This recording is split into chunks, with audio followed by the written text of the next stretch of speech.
สบายดีวันนี้อยู่ซ่องจันเนาะวันนี้จะมารีวิวสวนผักอยู่หลังเฮือนให้เบิ่งปลูกเองกับมือเลยผักแพรวเนาะผักปลอดสารพิษเนาะเฮาใส่แต่ขี้แกบแล้วก็ขี้งัวขี้ควายขี้แบ้ผักบ่ได้ใส่สารเคมีใดๆทั้งสิ้นอันนี้คือผักหอมลาบเห็นบ่วะกูเด้อแม่นแหละ ผักหอมลาบเฮาเนาะปลูกเองปลูกกับคุณแม่คุณยิงแม่เพิ่น คุณยิงแม่เพิ่นปลูกทำมาถ่ายคลิป โอเค ไว้คอยกระฮดอยู่เด้อปลูกอยู่เด้อขุดนานอยู่เด้อไอ้ยีมาเบิ่งผักงาม อันนี้ผักกาดดอกแม่นบอกว่า แม่นอยู่ว่าปลูกเองนี่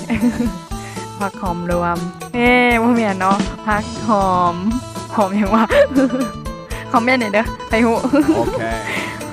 หูแต่งคลิปก่อนลืมเองต่อมาดอกแคโอ้งามแต่นี้ดอกแคสีดอกแคเอาโย